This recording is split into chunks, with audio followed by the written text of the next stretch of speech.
Hello my friends, आप सुन रहे हैं हमारी कहानी मैडनेस लव एपिसोड 69। कहानी का टाइटल है अ हॉट लॉन्ग किस।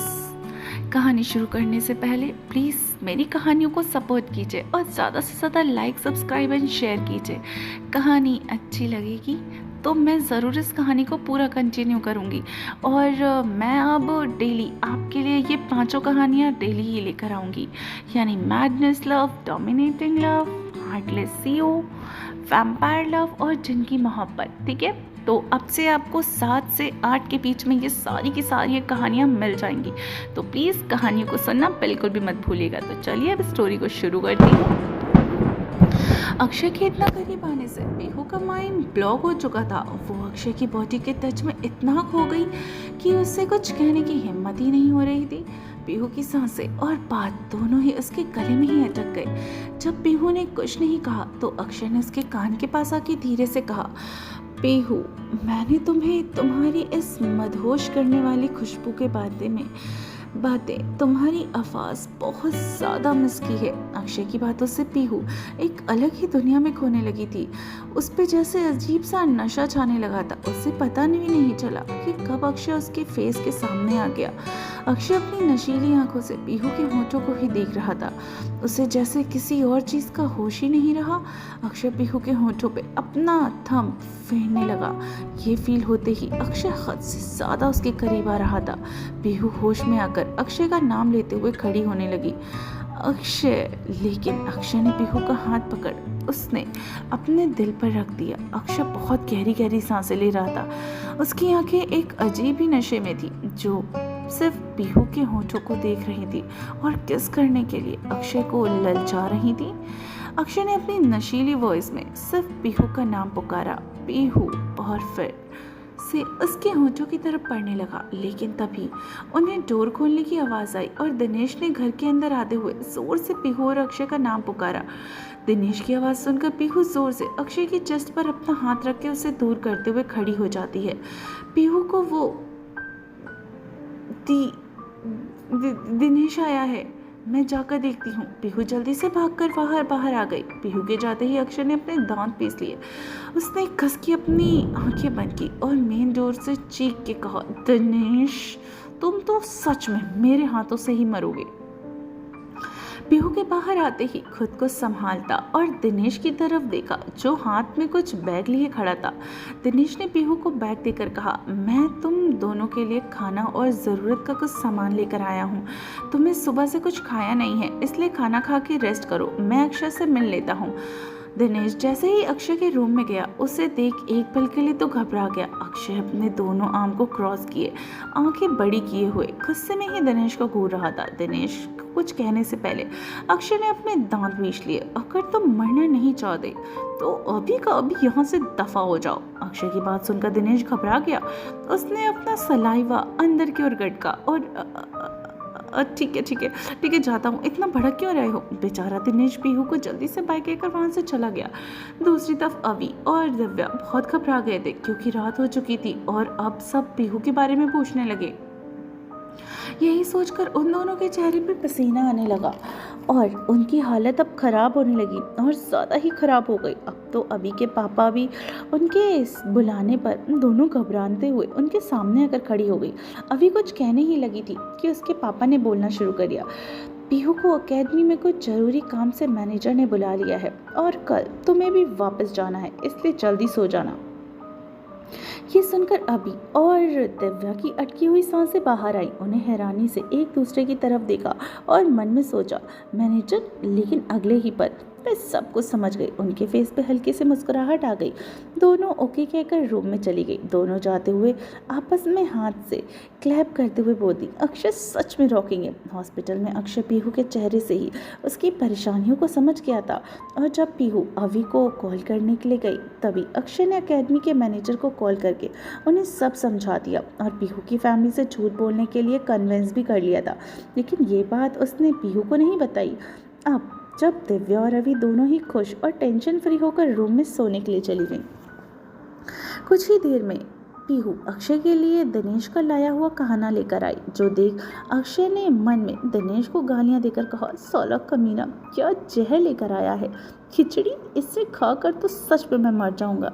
अक्षय खिचड़ी को देखकर बहुत अजीब अजीब फेस बना रहा था, जो देख पीहू समझ गई कि ये अक्षय को बिल्कुल भी पसंद नहीं है। जितना मर्जी मुंह बनाओ, ये तो तुम्हें खानी ही पड़ेगी। ये सुनकर अक्षय ने पीहू की तरफ देखा, जिसके फेस पर हल्की सी स्माइल थी। पीहू को इस तरह मुस्कुराता देखकर अक्षय ने फ्लर्टी टोन में नॉटी स्माइल से कहा, तुम्हारे हाथों से तो मैं जहर भी खा सकता हूँ जाने मन। पीहू की अक्षय की इतनी नॉटी और फ्लर्टी बातों से पीहू का मन तो काफ़ी ज़्यादा अजीब सा हो गया था। वो भी यहाँ से कहीं भाग जाना चाहे और ठंडे पानी की डुबकियाँ लगा ले, क्योंकि अक्षय की बातों से बार बार उसकी हार्ट बीट हद से ज़्यादा ही तेज हो जाने लगती थी और उसके दिमाग में सिर्फ अक्षय की ही बातें घूमने लगती थी। अक्षय की बातों को इग्नोर करके पीहू ने खिचड़ी के बाउल की ट्रे अक्षय के सामने रख दी और कहा, तो खा लो ये जहर।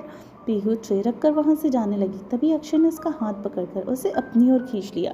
मैंने कहा ना, तुम्हारे हाथों से तुम खिलाओ वरना इसे लेकर जाओ। पीहू जानती है अक्षय बहुत जिद्दी है, इसलिए उसने चुपचाप अक्षय को खिलाना शुरू कर दिया। अक्षय खाते हुए एक टक से पीहू को ही देखे जा रहा था। खाना खत्म होने के बाद पीहू अक्षय को मेडिसिन देकर अपने रूम में चली जाती है, लेकिन अक्षय के उसे रोक लिया और पीहू का हाथ पकड़कर मासूम से फेस बनाकर, पीहू, मुझे अकेले नींद नहीं आ रही, मुझे कुछ दिनों से बुरे सपने आते हैं, प्लीज़ तुम यहीं मेरे पास ही सो जाओ। अक्षय झट से बेड के दूसरी तरफ हो गया और बेड खाली साइड में इशारा करने लगा, तुम यहाँ सो जाओ। पीहू के मन में थोड़ी देर पहले हुआ वो सब घूमने लगा। पीहू ने मन में क्या चल रहा था ये अक्षय को समझते देर नहीं लगी। उसने झट से बीच में एक बड़ा सा पिलो रख दिया। डोंट वरी, मैं कुछ नहीं करूँगा, मैं बस तुम्हारा हाथ पकड़कर चैन से सोना चाहता हूँ। पीहू, मैं बहुत दिन से नहीं सोया, प्लीज़ मुझे अपना हाथ पकड़कर सोने दो। अक्षय की बातें सुनकर पीहू को ना चाहते हुए भी उसकी बात माननी पड़ी, क्योंकि इस वक्त सबसे ज़्यादा ज़रूरी था अक्षय की हेल्थ और अक्षय के लिए एक अच्छी नींद बहुत ज़रूरी थी। अक्षय पीहू को देखकर उसके बोलने का वेट कर रहा था। उसने फिर एक उम्मीद भरी आवाज़ से कहा, पीहू प्लीज़ आज मेरे पास सो जाओ। पीहू ने एक नज़र अक्षय की आंखों में देखा और फिर बेड की तरफ ठीक करने लगी। पीहू चुपचाप लाइट ऑफ करके बेड पे लेट गई। अक्षय ये देखकर हद से ज़्यादा ही खुश हो गया। उसने पीहू का हाथ बहुत कस के पकड़ लिया और इसे अपने सीने से लगा लिया। वो कुछ देर तक पीहू से बातें करता रहा ताकि उसकी आवाज़ सुनता रहे। पीहू बस हाँ और में ही जवाब दे रही थी। अक्षय के लिए इतना ही काफ़ी था। रूम में नॉर्मल लाइट की रोशनी थी, जिससे पीहू का फेस बहुत चमक रहा था, जो अक्षय को और भी ज़्यादा खूबसूरत और अट्रैक्टिव लग रहा था। अक्षय अपनी चमकती आंखों से पीहू के चेहरे को ही देख रहा था। पीहू बहुत नर्वस फील कर रही थी, इसलिए उसने अपनी आंखों को बंद कर लिया। इस टाइम अक्षय को ज़रा भी फेस नहीं कर पा रही थी। पीहू की क्यूट हरकतें देख के अक्षय उसे किस करना चाहता था, अपनी हद पार करना चाहता था। अक्षय का दिल उससे चीख के कह रहा था कि वो पीहू को कसकर अपनी बाहों में भरे और पैशनेटली किस कर ले, लेकिन वो पीहू के चेहरे पे डर और नर्वसनेस साफ देख सकता था। उसे भी याद था जब उसने पहले पीहू को किस किया था तो पीहू ने एक हफ्ता उससे बात नहीं की थी और फिर से वो पीहू की ऐसी इग्नोरेंस नहीं चाहता था। अक्षय जानता था पीहू अभी ऐसी किसी भी एक्टिविटी के लिए रेडी नहीं है, इसलिए वो बस उसके फेस को देखते हुए पीहू से बातें ही कर रहा था। उसकी लाइफ, फैमिली, फ्रेंड, पसंद नापसंद के बारे में पूछता रहा, जिसका जवाब पीहू अपनी आंखें बंद किए हुए ही दे रही थी। कुछ देर के बाद अक्षय दवाइयों के नशे की वजह से गहरी नींद में सो गया। उसके बाद पीहू को भी नींद आ गई, क्योंकि वो इतने दिनों से ठीक से सो नहीं पाई थी। मॉर्निंग में अक्षय पहले ही नींद से उठा। आज बहुत दिनों के बाद उसे इतनी अच्छी और सुकून भरी नींद जो आई थी, बहुत फ्रेश और खुश भी महसूस कर रहा था वो। उसने आंखें खोली और सबसे पहले पीहू की तरफ देखा, जो अभी भी काफ़ी अजीब से और सिकुड़ के ही सो रही थी। वो अक्षय का हाथ पकड़े ही सोई हुई थी। पीहू को देखकर अक्षय के फेस पर बड़ी सी मुस्कुराहट आ गई। उसने धीरे से कहा, काश ये वक्त यहीं रुक जाए। अक्षय पीहू के फेस पे आए बालों को अपने एक हाथ से हटाने लगा। मैं पूरी ज़िंदगी तुम्हारे साथ इसी तरह रहना चाहता हूँ।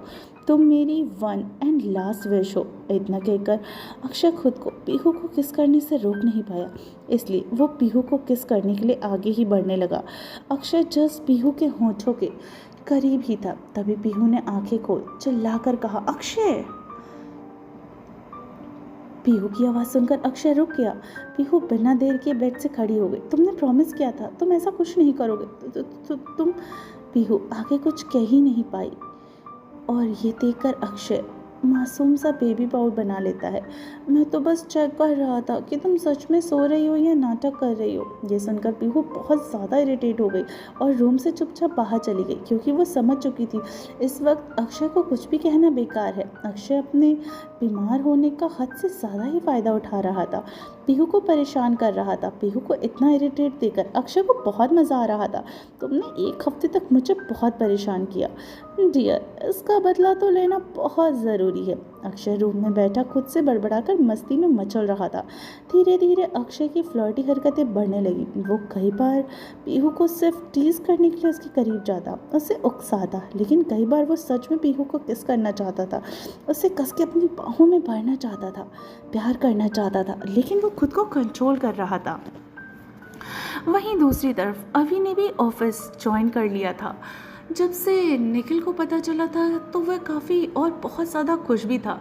निखिल और अभी ने कंपनी डिस्टेंस से ज़्यादा फ़र्क नहीं था, और जब से निखिल को अभी के बारे में पता चला था तब से तो निखिल हर वक्त अभी के ऑफिस के आसपास ही रहता। निखिल काम से फ्री होकर काफ़ी हद तक अभी के साथ टाइम एक्सपेंड करता था, घूमता फिरता, उससे बातें करता। ये उन दोनों का डेली का रूटीन जो बन गया था। जल्दी ही निखिल और अवी के बीच बहुत अच्छी दोस्ती हो गई। अवी के लिए तो ये सिंपल फ्रेंडशिप थी, लेकिन निखिल जितना अवी के पास रहने लगा उतना ही उसे ज़्यादा पसंद करने लगा। वो अभी से अपने दिल की बात कहना चाहता था, लेकिन अवी के सामने निखिल की हिम्मत ही नहीं होती, या यूँ कहो कि हवा की कहीं गुम हो जाती। निखिल अवी से कुछ कहना तो दूर, उसके सामने बोलने तक की हिम्मत बड़ी मुश्किल से कर पाता था। आज वीकेंड था। अविका शॉपिंग के लिए बाहर गई हुई थी। ये पता लगते ही निखिल उससे मिलने भागा हुआ आ गया, लेकिन मॉल में आते ही उसने गुस्से में अपनी मुट्ठियां कस के बीच ली जब उसने एक लड़के को अवी को प्रपोज करते देखा। अविका, मैं तुम्हें बहुत पसंद करता हूँ, तुम मेरा प्रपोजल एक्सेप्ट क्यों नहीं कर सकती? मैं तुम्हें बहुत पसंद करता हूँ। ये सुनकर निखिल का गुस्सा बढ़ जाता है। वो उसके पास आकर कुछ कहने ही वाला था, तभी अवी ने बहुत पोलाइटली उस लड़के को मना कर दिया। आई एम सॉरी नील, लेकिन मेरे मन में तुम्हारे लिए ऐसी कोई फीलिंग्स नहीं है, इसलिए तुम अपने लिए कोई अच्छी लड़की ढूंढ लो।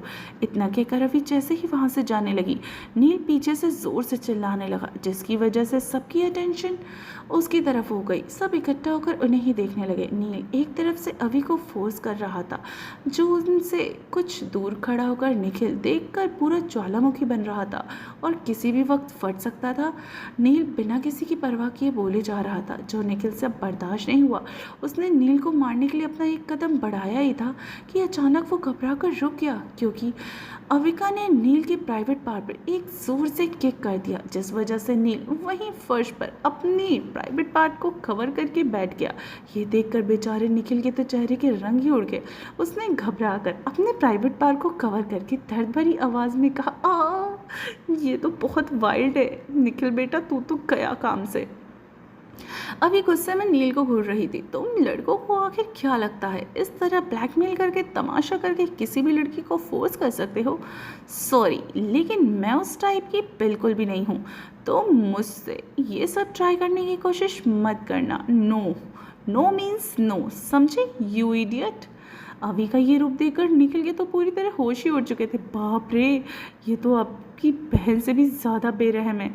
निखिल पीहू को जानता था, क्योंकि पीहू ने कई बार इसी तरह लड़कों को खुद से दूर भगाया था। अभी को देखकर निखिल इतना घबरा गया कि उससे बिना मिले जल्दी से वापस उल्टे पैर ही भाग गया। ऋषि और आरुषि एक दूसरे के साथ बहुत खुश थे और हैप्पीली टाइम एक्सपेंड कर रहे थे। आज वीकेंड था तो दोनों बाहर घूमने और मस्ती करने के लिए चले गए। एक तरफ से उनकी पहली डेट जो थी, जो दोनों ने बहुत ज़्यादा ही एंजॉय की, अब तो वो दोनों रोज़ ही काम से फ्री होकर एक दूसरे के साथ क्वालिटी टाइम एक्सपेंड करते और अपनी प्रॉब्लम्स, अपनी हर बात एक दूसरे से शेयर करके। इस वक्त पे सिर्फ वही दोनों थे जिनका रिलेशनशिप काफ़ी अच्छा चल रहा था। 4 दिन के बाद अक्षय बिल्कुल ठीक होकर पीहू के साथ ऑफिस जाने लगा। पीहू को टीज करना अक्षय का फेवरेट हॉबी जो बन गई थी। अब तो उसने ऑफिस में भी पीहू को परेशान करना शुरू कर दिया था। अक्षय का फ्लर्ट, उसकी नॉटी हरकतें ऑफिस में सबको दिखाई दे रही थी। कुछ इससे खुश थे तो कुछ पीहू से जेलस। अवान भी छुट्टियों से वापस आ चुका था। अक्षय ने ऑफिस में पीहू को देख वो एक पल के लिए थोड़ा घबरा कर बोलता है, ओह माय गॉड, सच में ये अब तक यही है। आवान की ये बात अक्षय ने सुन ली थी, जिससे सुनकर वो हंसने लगा क्योंकि उसे याद था पीहू ने बेचारे अवान को कितना डराया था। Oh my naughty girlfriend. आज ऑफिस में ज़्यादा काम नहीं था इसलिए सब रिलैक्स होकर मस्ती कर रहे थे। दिव्या और पीहू भी रोज की तरह कैंटीन में बैठे मस्ती और बातें कर रही थी। तभी वहां दिनेश और अक्षय आ गए। उन दोनों को देख दिव्या और पीहू एक पल के लिए तो घबरा गई, लेकिन अगले ही पल उन्हें इग्नोर करके अपनी बातों में भी मग्न हो गई। उन दोनों का ये बिहेवियर देखकर अक्षय ने चारों के आइसक्रीम ऑर्डर कर दिया, जिससे वो सब एंजॉय करने लगे। चारों एक दूसरों के साथ क्वालिटी टाइम एक्सपेंड करने लगे। दिव्या और दिनेश जब भी आंखों ही आंखों में खा जाने वाली नज़रों से एक दूसरे को ही देख रहे थे। उन दोनों में तो हर वक्त यूं ही चूही बिल्लियों वाली लड़ाई ही रहती थी। ऐसा नहीं कि दिनेश दिव्या से प्यार नहीं करता था, उन दोनों में भी हद से ज़्यादा ही प्यार था। जो दिनेश कभी शो नहीं करता था, वो अक्षय की तरह दिव्या के लिए ओवर प्रोटेक्टिव या पजेसिव नहीं था। ऑफिस में बहुत लड़के दिव्या से बात करना चाहते थे, उससे दोस्ती करना चाहते थे, लेकिन दिनेश बिना दिव्या को पता चले उन सबको डरा और धमका कर भगा देता था। एक तरह से दिनेश दूसरा अक्षय था। फर्क बस इतना था, अक्षय अपना लव पोजीशन शो करता था लेकिन दिनेश छुपाता था। आज पीहू बहुत खुश थी। पीहू को खुश देखकर दिव्या भी दिनेश से अच्छे से बातें करने लगी थी। चारों ही बातें करते हुए अपनी आइसक्रीम एंजॉय कर रहे थे, लेकिन अक्षय का पूरा फोकस सिर्फ पीहू पे था, जो दिव्या से बातें करने में बहुत मग्न थी। पीहू अक्षय की तरफ ही देखने की हिम्मत नहीं कर रही थी क्योंकि अक्षय का कोई भरोसा नहीं था वो पीहू की किस बात से उसे टीज करने लगे। पीहू मस्ती में बैठी सिर्फ दिव्या से ही बातें करके और अपनी ठंडी ठंडी आइसक्रीम एंजॉय कर रही थी। नॉटी अक्षय पीहू को इतना मस्ती करते थे खुश हो रहा था। तभी अक्षय की नज़र पीहू के लिप्स के साइड में लगी हल्की सी आइसक्रीम पर गई, जिससे देख पीहू बहुत क्यूट और हॉट लग रही थी। पीहू को देख अक्षय की पूरी बॉडी में एक अजीब सी वाइब्रेशन शुरू हो गई। वो खुद को रोक नहीं पाया। अक्षय ने चेयर से खड़े होकर पीहू का हाथ कस के पकड़ा और उसे अपने साथ ले गया। ये देखकर दिनेश दिव्या चौंक गए, लेकिन उन्होंने कुछ कहा नहीं। अक्षय पीहू को कैंटीन के एक कॉर्नर में ले आया और उसे दीवार की तरफ घुमाकर पुश कर दिया। इससे पहले पीहू कुछ पूछती अक्षय से उसे कुछ किस करना शुरू कर दिया, जिससे पीहू शॉक्ड हो गई थी। उसने अक्षय को खुद से दूर करने की कोशिश की, लेकिन अक्षय ने पीहू के दोनों हाथों को दीवार पे कस के पिन कर दिया और उसे डीपली और पैशनेटली किस करने लगा। अक्षय पीहू को बहुत ही हंग्रीली किस कर रहा था। उसका इतने दिन का कंट्रोल आज पूरी तरीके से जवाब दे रहा था। अक्षय सब कुछ भूल कर बस पीहू में खो रहा था। कुछ ही देर में पीहू अक्षय को किस बैक करने लगी, क्योंकि कहीं ना कहीं वो जानती थी ये आज नहीं तो कल होगा, और इतने दिन से वो खुद को इसी चीज़ के लिए प्रिपेयर कर रही थी। जैसे ही अक्षय को फील हुआ कि पीहू उसे किस बैक कर रही है, अक्षय का अग्रेशन और ज़्यादा हो गया। उसने पीहू की कमर के अराउंड अपना हाथ लपेट लिया और पीहू को कस के अपने करीब से उसे किस करने लगा। आज अक्षय को देखकर लग रहा था कि उसका पीहू को छोड़ने का जरा भी मन नहीं है। दोनों ये तक भूल गए कि वो इस वक्त ऑफिस में थे। एक डीप हॉट फाइट लॉन्ग किस के बाद अक्षय को फ़ोन की रिंग की वजह से पीहू को छोड़ना पड़ा। किस बेक होते ही उसने जैसे ही पीहू की तरफ देखा, वो आंखें बंद किए लंबी लंबी सांसें ले रही थी। ये देखकर अक्षय के होठों पर एक स्वीट सी मुस्कुराहट आ गई। अक्षय ने पीहू को देखते हुए निखिल की कॉल रिसीव करके हेलो कहा। दूसरी तरफ से निखिल ने अक्षय को बताया कि मिस्टर वी सिंघानिया आ चुके हैं। अक्षय ओके कहकर फ़ोन कट कर देता है। अब तक पीहू भी रिलैक्स हो चुकी थी, लेकिन उसकी आंखें अभी तक बंद थी। वो अक्षय को फेस करने भी ज़रा भी हिम्मत नहीं जुटा पा रही थी। ये देखकर अक्षय ने पीहू का फेस अपने दोनों हाथों में लेकर उसके फोrehead पे किस करके कहा, मुझे इम्पोर्टेंट काम है, आज मैं तुम्हारे साथ घर नहीं जा पाऊँगा, अवान तुम्हें ड्रॉप कर देगा। इतना कहकर अक्षय वहाँ से चला गया। अक्षय के जाते ही दिव्या वहाँ आ गई, क्योंकि दिनेश और अक्षय दोनों एक साथ ही गए थे। अक्षय ने दिव्या को जल्दी से पीहू के पास आने के लिए कहा था। Pihu, you are okay? Divya की आवाज़ सुनकर पीहू ने आंखें खोलकर उसकी तरफ देखा और झट से उसे गले लगा लिया। दिव्या समझ तो गई थी, लेकिन वो अपनी दोस्त को छेड़ने का कोई मौका नहीं छोड़ती थी। कैसा लगा? अक्षय ने ठीक से पीहू की दिव्या की बातें सुनकर पीहू और शर्मा गई और सीधा वॉशरूम के अंदर ही चली गई। तो फ्रेंड्स, कैसी लगी आपको हमारी ये कहानी? तो क्या सच में अब अक्षय और पीहू सच में एक हो पाएंगे, या फिर इनके बीच कोई आने वाला है नया तूफान? क्या अक्षय और पीहू को अपनी पिछली ज़िंदगी के बारे में याद आ पाएगा जो वो दोनों भूल चुके हैं? तो कहानी को इसी तरह सुनते रहिए और बहुत सारा प्यार दीजिए। चलिए, मिलती हूँ कहानी के अगले एपिसोड में। तब तक सुनते रहिए मैग्नेस लव।